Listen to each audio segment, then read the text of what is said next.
Echoes from the past. Rick O'Connell now lives a quiet life in Morocco, retired and estranged from the supernatural. Evelyn runs a private antiquities library in Alexandria, while their son Alex leads archaeological expeditions. But peace is shattered when Alex unearths a forbidden map in Ethiopia, pointing to a lost tomb predating Imhotep. The tomb is linked to Queen Neferkara, a ruthless sorceress once erased from Egyptian history. Suddenly, Alex's team vanishes mysteriously after entering the ruins. A strange sandstorm carries whispers of Neferkara's name across the desert. The summoning begins. Evelyn hears the same whispers in her dreams, reliving ancient visions of blood rituals and a crimson eclipse. Back in Morocco, Rick finds a cursed amulet in Alex's belongings, burning hot to the touch. They realize something far older and darker than Imhotep has awakened. They reunite with Jonathan in Cairo, where rumors swirl about the Crimson Queen rising again. All signs point to a celestial alignment just weeks away. The veil between life and death is thinning. Into the Red Desert, the trio ventures to Ethiopia, following Alex's trail into the Danakil Depression, a landscape of fire and salt.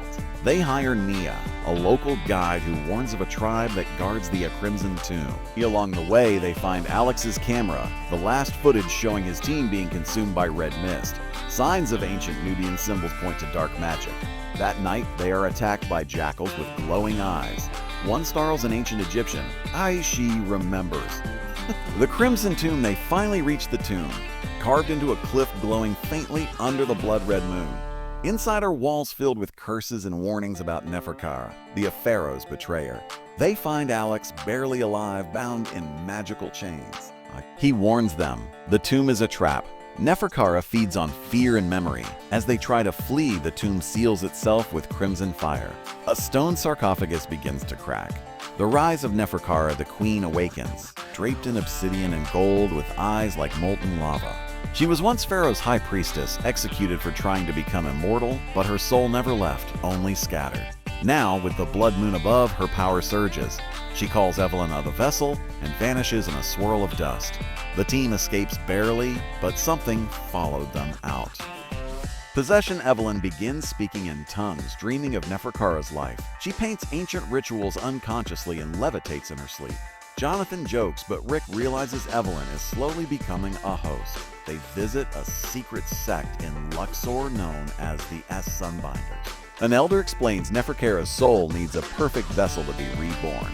And Evelyn's bloodline is connected to the queen's lineage.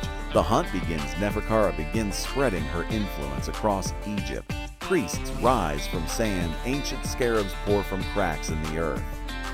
She seeks the crimson relic, a crystal that can rewrite death itself.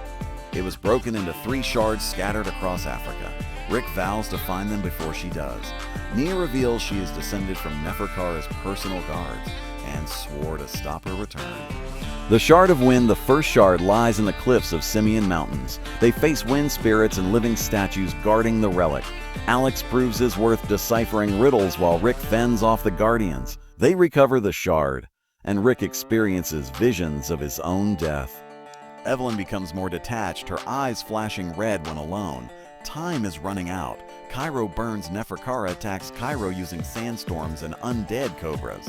Pyramids crack and ancient obelisks float mid-air. The government collapses into chaos. Jonathan narrowly escapes the museum with sacred scrolls. Rick receives word that the second shard is buried under the Great Sphinx, but it's now in the heart of the undead horde. Ghosts of the past. Rick and Evelyn sneak into the ruins under the Sphinx. Inside, Rick sees Imhotep, or at least a vision of him, warning him about repeating past mistakes. They retrieve the second shard, but are cornered by Neferkara herself.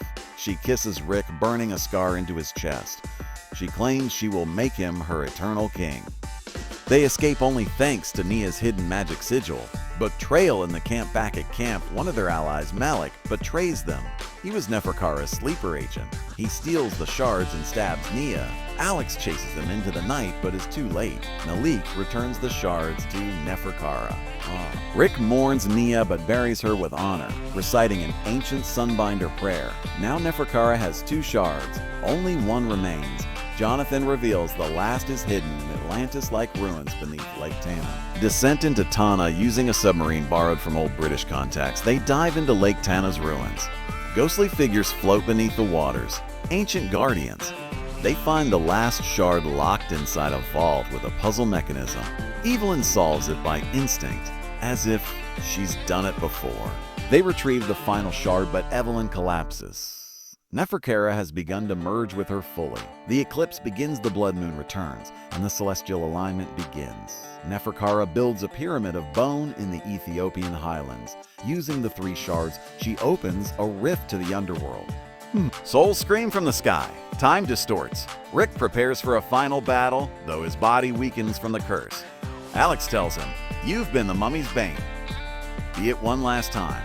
Siege of the Crimson Pyramid, the O'Connells rally help from surviving Sunbinders and local tribes. They storm the pyramid, sand cannons, undead jackals, fire traps. Alex takes the left flank with Jonathan's help, while Rick pushes straight through. Evelyn is chained atop the pyramid, the ritual already begun. The sky bleeds crimson, the dead begin rising from across Africa. Neferkara floats above them all, now half divine. The sacrifice Rick reaches Evelyn, but is caught in a spell barrier. He offers his life in exchange. Neferkara accepts, binding his soul to the shards. Evelyn awakens briefly, fighting her possession with all her will. She kisses Rick and whispers, "Don't go where I can't follow." Then she seizes Neferkara's power for a moment, redirecting the ritual. A massive energy burst occurs. Final battle Rick, reborn temporarily in golden armor of Ra, battles Neferkara in the astral plane. Alex and Jonathan fight Malik's reanimated corpse below. Evelyn fights herself mentally, her memories versus Neferkara's. The battle is brutal, soul versus soul. Rick finally plunges the 3 shards into Neferkara's heart. She screams, unraveling into crimson ash. The aftermath, the sky clears. The undead fall silent. The pyramid crumbles. Rick lies dying in Evelyn's arms, but the gods grant him life for his sacrifice. Evelyn is fully herself again, her connection to Neferkara broken. Alex retrieves Rick's hat, placing it on his chest. The world begins to mend slowly. A new age dawned. Return to the sands back in Cairo. The group honors the fallen. Nia's name is etched into the Book of Guardians. Jonathan opens a small antiquity shop called A Relic and Rascals. Alex starts a new archaeological school, teaching how to respect ancient cultures. Rick and Evelyn retire, again, this time, hopefully for good. They bury the shards deep beneath sand and seal the map. A quiet morning years later, Rick sits by a campfire in the dunes, telling stories to young children. Evelyn writes a book, The Crimson Queen, a true account.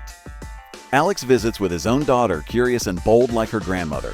They speak of myths, curses, and the power of love. Rick smiles at the horizon, always watching, always ready, but peace still holds, for now. Post-credit scene deep under the Red Sea, a black sarcophagus cracks. Inside, a man with stitched eyes and a crown of bone, a deep voice growls, the scorpion god will rise. A cursed scroll floats nearby, glowing. Cut to black. The mummy legacy isn't finished yet.